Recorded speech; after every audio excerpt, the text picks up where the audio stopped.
بسم اللہ الرحمن الرحیم الحمد للہ رب العالمین والصلاة والسلام علی اشرف الانبیاء والمرسلین نبینا محمد وعلی آلہ وصحبہ اجمعین رب اشرح لی صدری ویسر لی امری واحلل عقدۃ من لسانی یفقہوا قولی۔ آؤ قرآن و نماز سمجھیں، اس کے 35ویں سبق کے لیے میں آپ کو خوش آمدید کہتا ہوں۔ اس میں ہم سورہ حج کی ایک آیت لیں گے اور اس میں ظرف مکان کی مشق کریں گے اور کچھ نکات تعلیمی شوق بھی لیں گے، اور اس سبق کے ختم پر ہم انشاءاللہ 228 الفاظ سیکھ چکے ہوں گے جو قرآن کریم میں 51,000 سے زیادہ بار آئے ہیں۔ اس آیت کو لینے سے پہلے میں آپ کو دو اہم عربی کے قواعد کی طرف توجہ دلانا چاہتا ہوں۔ ایک ہے جمع مکسر کا قاعدہ۔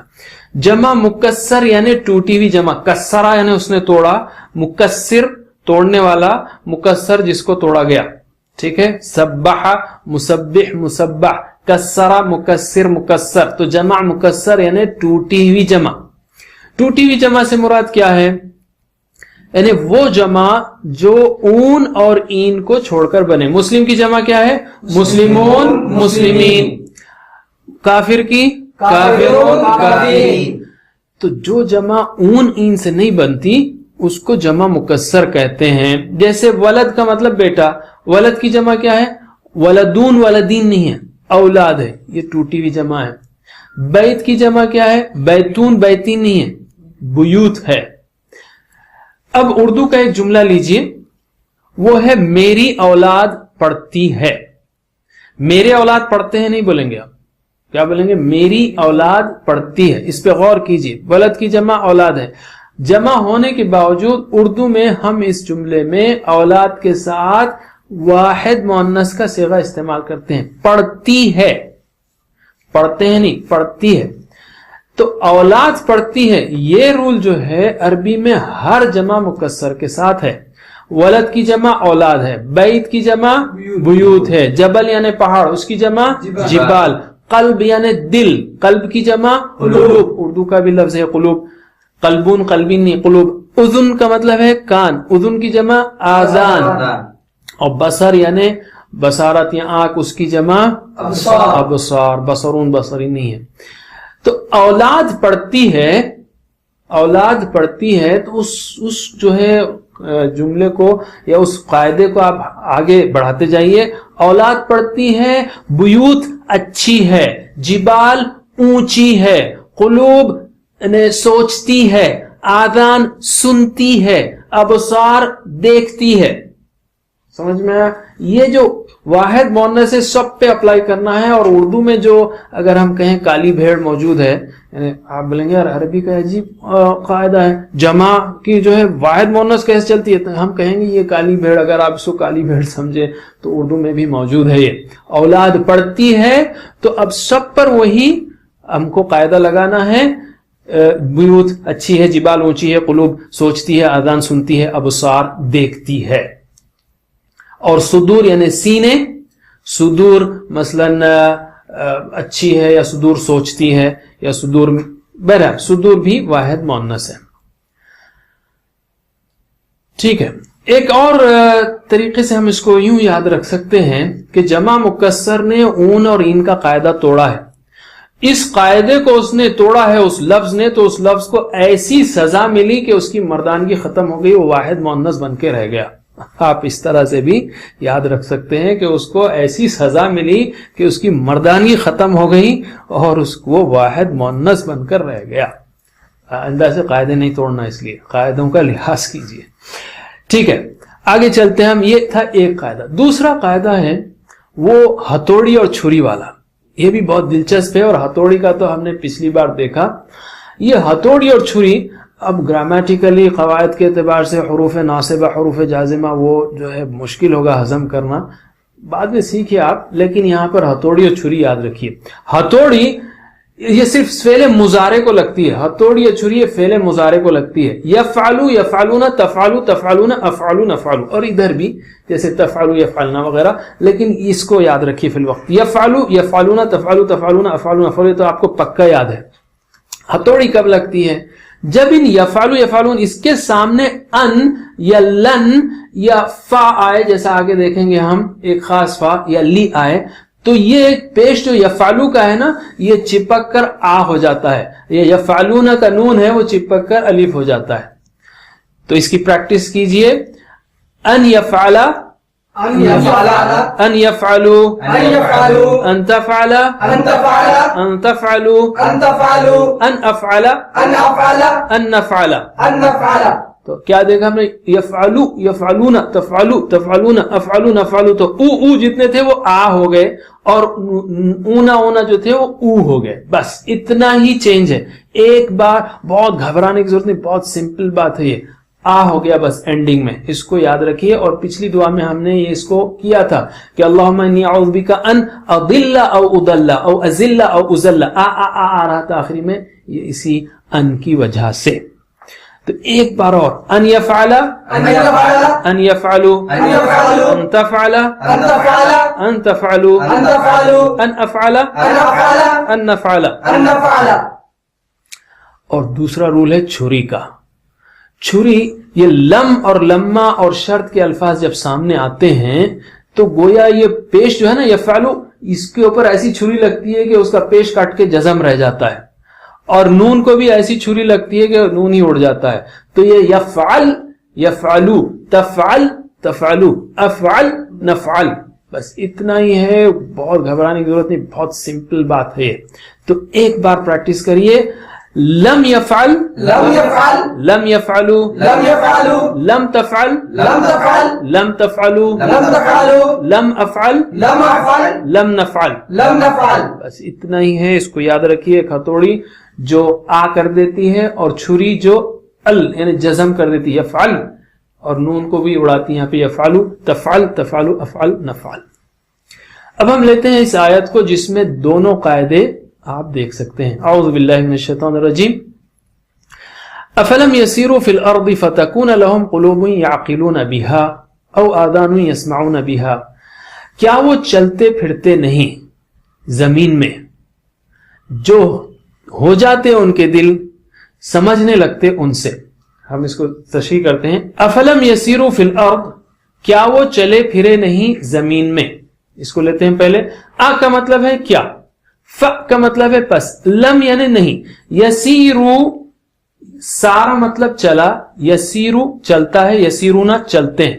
لیکن ہم نے آپ کو بتایا لم اگر سامنے آئے تو نون اڑ جاتا ہے. لم یسیرو, یسیرونا کا بجائے لم یسیرو ہو گیا. وہ لم یفعلو کے جیسا, لم یفعلونا کے بجائے لم یفعلو ہوگا, لم یسیرونا کے بجائے لم یسیرو. بس اتنی بات یاد رکھیے. کیا وہ چلے پھرے نہیں فی الارض زمین میں, کیا وہ چلے پھرے نہیں زمین میں. فتکون لہم قلوب یعقلون بها, تو ہو جاتے ان کے دل سمجھنے لگتے ان سے. ف, یہ ف جو ہے نا یہ پچھلے جملے کا نتیجہ ہے. یعنی اگر وہ چلتے پھرتے تو ہو جاتے, پس ہو جاتے, جو ہو جاتے.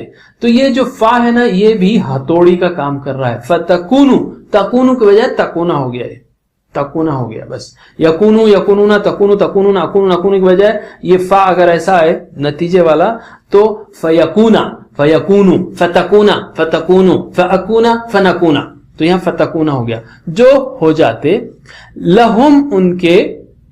اچھا تکونا یہاں پر کون سا تکونا ہے؟ یہ تکونا نہیں ہے, یاد رکھیے یہ تکونا نہیں ہے, یہ تکونا ہے. ہوا یکونو, ہیا تکونو. اب فا لگنے سے تکونا ہو گیا, کیونکہ آپ کی بات نہیں ہو رہی, آپ ہو جاتے نہیں ہو رہا ہے. فتکون لہم قلوب, جو ہو جاتے ان کے دل. تو قلب کی جمع کیا ہے؟ قلوب. اور قلوب جو ہے وہ جمع مکسر ہے, تو یہ واحد مؤنث ہے. اولاد پڑھتی ہے تو دل ہو جاتی ہے, تو یہ تکونا ادھر کی ہے, ہو جاتی, پس ہو جاتی ان کے دل. اب یہاں پر تو ہم بعض وقت میں کہتا ہوں یار حیدرآبادی جمع بہت اچھی ہے, دل کی جمع دل ہی ہے اردو میں, تو ہم کہیں گے تو ہو جاتی ان کے دلاں.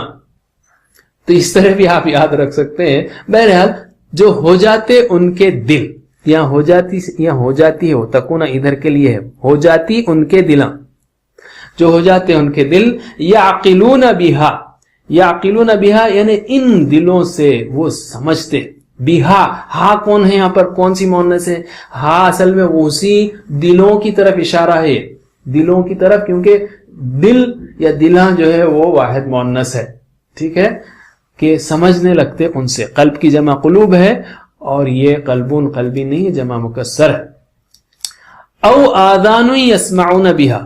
اچھا، فتکون لہم قلوب، یعنی اللہ تعالیٰ فرما رہا ہے کہ یہ زمین میں چلے پھرے نہیں کہ اس سے سبق لیتے یہ لوگ.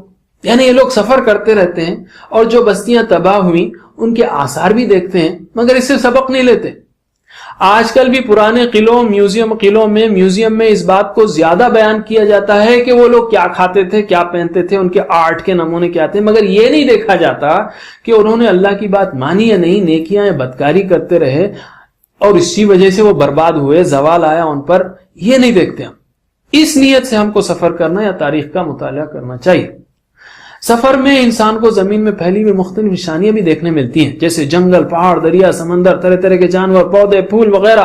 ان پر بھی انسان غور کرے تو اللہ تعالیٰ پر یقین اور اس سے محبت بڑھے گی. اسی نیت سے ہم کو جغرافی کا بھی مطالعہ کرنا چاہیے. تاریخ اور جغرافیہ سے یا کسی بھی علمی مضمون سے کبھی چڑھنا نہیں چاہیے، بلکہ اللہ کی نشانیوں کے طور پر اس کو اسٹڈی کرنا چاہیے.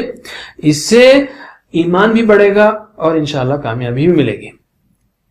اور اگر اس طرح سے ہم تاریخ اور کھنڈرات پر غور کریں اور قوموں کا مطالعہ کریں، خاص کر جن کا قرآن میں ذکر آیا ہے جیسے فرعون، عاد، سمود وغیرہ، تو اللہ کی نشانیاں کھل کر سامنے آئیں گی. رسولوں کی اور قرآن کی باتوں پر ایمان بڑھے گا اور یہ بات بالکل سچ لگے گی، کل حساب دینا ہے. ترجمہ کیجئے. افلم یسیرو، کیا وہ چلے پھرے نہیں، افلم یسیرو کیا وہ چلے پھرے نہیں، فی الارض، زمین میں، افلم یسیرو فی الارض، کیا وہ چلے پھرے نہیں زمین میں، فتکون، جو ہو جاتے لہم، ان کے قلوب، دل، فتکون لہم قلوب، جو ہو جاتے ان کے دل، یعقلون وہ سمجھنے لگے بہا، اس سے، یعقلون بہا، وہ سمجھنے لگے اس سے. او آذان یسمعون بہا فإنها لا تعمل الابصار ولكن تعمل القلوب التي في الصدور. یا کان ہو جاتے ان کے کان، سننے لگتے ان سے. اللہ تعالیٰ آگے فرما رہا ہے کیونکہ در حقیقت آنکھیں اندھی نہیں ہوتی بلکہ دل اندھے ہو جاتے ہیں جو دلوں میں ہیں، جو سینوں میں ہیں. او آذان، اذن کی جمع آذان، یہ بھی جمع مکسر ہے، ٹوٹی بھی جمع ہے. یسمعون بہا، سنتے ان سے. بہا کون ہے یہاں پر؟ آذان ہے، کیونکہ اذن کی جمع آذان اور جمع مکسر ہے تو واحد مؤنث ہے. آذان سنتی ہے، بہا، اوکے. یسمعون بہا، ان کانوں سے سنتی ہے، یا کان، وہ کانا سنتی ہیں. اردو میں بھی سمجھانا ذرا مشکل ہے، اس لیے میں حیدرآبادی جمع استعمال کر رہا ہوں. وہ کانا سنتی ہے، ٹھیک ہے، یا کان سننے لگتے ان سے. فَإِنَّهَا، کیونکہ در حقیقت بے شک، ہاں پھر اشارہ ابصار کی طرف ہے، یعنی واحد مؤنث ہے کیونکہ جمع مکسر ہے. لا تعمى، نہیں اندھی ہوتی. تعمى، انت تعمى، آپ اندھے ہوتے ہیں. ہی تعمى، وہ اندھی ہوتی ہے. یہاں پر پھر مراد وہ ہے تعمى الابصار، آنکھیں اندھی ہوتی ہیں. لا تعمى، نہیں اندھی ہوتی آنکھیں. یعنی اللہ تعالیٰ کہہ رہا ہے کہ آنکھوں سے انسان دیکھتا ہے نشانیوں کو مگر اندھا ہو جاتا ہے. کیوں؟ اصل میں ولیکن، بلکہ تعمى القلوب التي في الصدور، ولیکن اور لیکن، تعمى القلوب، دل اندھے ہو جاتے ہیں. یا گرامیٹیکلی کہیں، ہم کہیں دلاں اندھی ہو جاتی ہے. عربی کے لحاظ سے دل کی جمع دلاں ہے، دلاں اندھی ہو جاتی ہے کیونکہ واحد مؤنث ہے. بہرحال ادبی اردو میں ہم کہیں گے دل اندھے ہو جاتے ہیں. الذی مانے وہ جو، التی مانے وہ عورت جو. پھر یہاں القلوب جو ہے بروکن پلورل ہے، جمع مکسر ہے، اس لیے التی ہے، الذین نہیں ہے. التی، وہ دلاں جو سینوں میں ہے. فی الصدور، صدر کی جمع صدور ہے. التی، وہ عورت جو، التی، وہ قلوب جو، التی، وہ جو، فی الصدور، صدر کی جمع صدور، یہ بھی جمع مکسر ہے جو سینوں میں ہے. تو پہلے دل کا ذکر ہے، پھر کانوں کا. فتکون لہم قلوب یعقلون بہا، اللہ تعالیٰ کا دل نہیں سوچتے ہم. پھر کہا او آذان یسمعون بہا فإنها لا تعمى الابصار ولكن تعمى القلوب التي في الصدور. یعنی انسان غور کرے تو اسے معلوم ہوگا کہ کائنات کا ایک خالق ہے، وہ ہم سب کا حساب لے گا. اگر وہ خود سے غور نہ کرے مگر غور سے سنے تو بھی ممکن ہے کہ وہ سبق لے لے. آخر میں آنکھوں کا ذکر ہے کہ آنکھ سے تو انسان کھنڈرات کو، مرنے والوں کو، زمین آسمان کی نشانیوں کو کھلم کھلا دیکھتا ہے، پھر بھی نہ سدھرے تو اس کا مطلب یہ کہ اس کا دل اندھا ہو چکا ہے۔ اسی لیے اللہ کے رسول صلی اللہ علیہ وسلم نے فرمایا اچھی طرح سمجھ لو کہ جسم میں گوشت کا ایک ٹکڑا ہے، اگر وہ درست ہو تو پورا جسم درست حالت میں رہتا ہے، اگر وہ بگڑ جائے تو پورا جسم بگڑ جاتا ہے۔ آگاہ ہو جاؤ کہ وہ دل ہے۔ کوئی یہ نہ کہے کہ دل کہاں سوچتا ہے۔ بھئی ہم اپنی روزانہ کی باتوں میں، ادب میں، شعر و شاعری میں یہی کہتے ہیں میرا دل چاہتا ہے، مجھے دل سے محبت ہے، میں بات میرے سینے میں محفوظ ہے وغیرہ۔ کوئی اچھی خبر آئی یا بری، دل دھڑکنے لگتا ہے۔ محبت، نفرت، دوستی، دشمنی، خلوص، بدنیتی، ہمدردی، سختگی، سب دل سے اس کا تعلق ہے۔ اور اس آیت کا پیغام یہ ہے کہ اگر دل زنگ آلود ہو تو کوئی چیز فائدہ پہنچا نہیں سکتی۔ اگر آپ کو دل پر اثر نہیں ہو رہا ہے تو دل کو چیک کیجئے، یہ خطرے کی گھنٹی ہے۔ ہمیشہ دل کو صاف رکھنے کے لیے عبادات و اذکار کا اہتمام، خیر کے کاموں کی کوشش اور نیک لوگوں کا ساتھ رکھیے۔